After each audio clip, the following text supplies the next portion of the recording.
Welcome on in. This is the pregame for the Buccaneers and Panthers game, Week 9. I'm just listening to Fox as they list off their picks there. That was interesting. I rarely ever have enough time to do that, so on Sunday mornings. But I try to ignore all the crazy nonsense that they put on there and just watch the picks just to see what they'll pick. And of course, the majority of them think we're going to win against the Bucks, which I believe we will. Um, we just have to be stable and not overlook the Bucks. Yeah, I think we learned our lesson against the Redskins. Um, we have to take it one game at a time. We have to realize that we know who we are, we know how we're going to play, and we know what we have to win. They did put in Fitzpatrick throughout the week as their starter, so this is going to get interesting. Uh, Between the two of them, they have the highest passing in the league, which is kind of crazy. Uh, if you really look at it, they listed the stats in the newspaper this morning. I just couldn't believe it because they've been switching back and forth between Fitzpatrick and their Jameis Winston throughout the year. So I'm like, how do they have that many yards passing? And if you look at it, it comes down. You look at first who they played, what kind of defense that they played against, were their wide receivers open, and they were, which means our corners have got to be on point, which they have been, in order to stop at least three-fourths of those passes, which we'll be able to do today, I believe. Um, or if we're playing yards after the catch, then we'll cut half their passes. Uh,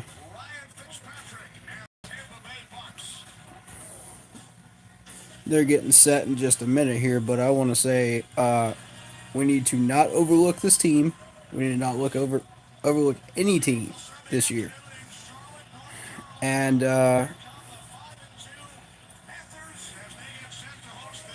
they're coming out now. I like that camo flag. If any of y'all are watching, I like that salute to service flag. That was really cool.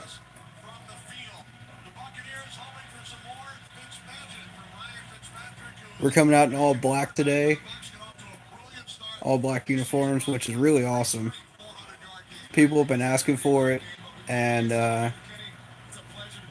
I'm excited to see that on the field. That's going to be really cool.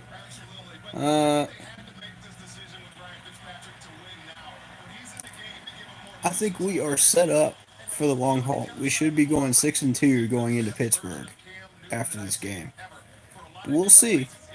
We got to play disciplined ball. We got to not make stupid mistakes. You know, this is the week that we clean up anything extra that needs to be cleaned up before we hit Pittsburgh. Because the Steelers will capitalize on anything that we do wrong, in Heinz Field especially. So we need to uh, find out where our weaknesses are and get those dealt with.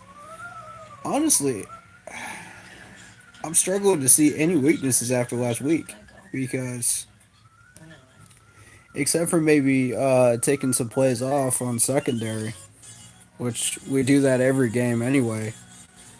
Um, what Norv Turner did with Cam Newton is get the ball out quicker, so that kind of solved the protection problem. I'm not going to say our line is fixed necessarily, but that particular problem in and of itself is fixed for now. I think we can find a more permanent fix in the offseason, but for right now, I'm satisfied with what we have. Uh, as long as Clark doesn't come in and start doing stupid stuff like he normally does, uh, a holding penalty a game or allowing a sack a game. As long as he has a good day, we should be fine on the offensive line. Everybody else is solid on it. And that really says a lot when Ryan Clough is in there and he's healthy because he's the leader of that off, directs the traffic. He knows exactly what's going to happen, uh, where the pressure's going to come from. And he's done such an excellent job as a balanced center over the years. And I hate the day that he's going to be retiring because we're going to have a really, really hard time replacing that on our line. But injuries are the key today too as well. We need to stay healthy, keep everybody healthy going into Pittsburgh.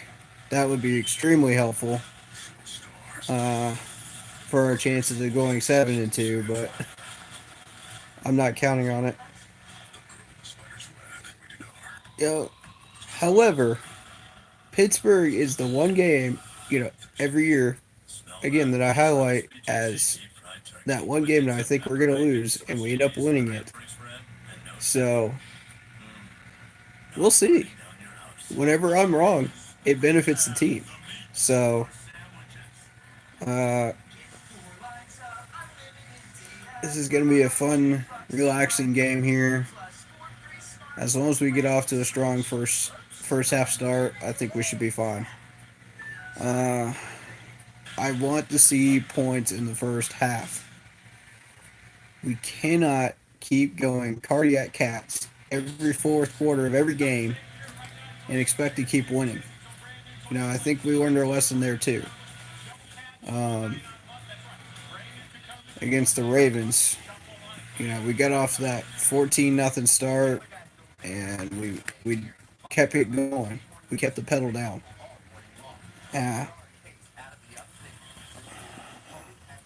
Uh, there was some news about Jerry Richardson giving like $5 million or something like that to a African museum or something like that. Y'all fill me in on that because I'm interested in. It was African American uh, museum.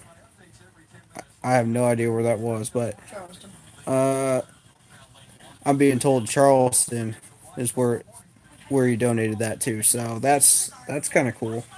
Uh, he's trying to get his reputation back. So you know, your choice whether you want to think of in that manner. But I respect the fact that he's trying to do good for museums and try to respect the culture. So I think that's cool. Um, the biggest thing I noticed this week, because it was trade deadline, is we made no trades. And usually right before the trade deadline, my phone just lights up with trade uh, moves.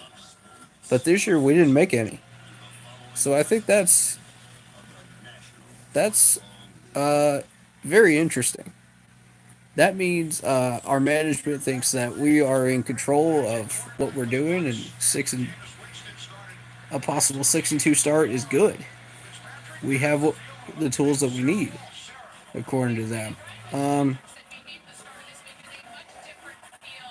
there was some concern about Cam's shoulder, not being able to throw long balls. I saw that in the article this morning. Um, they're not.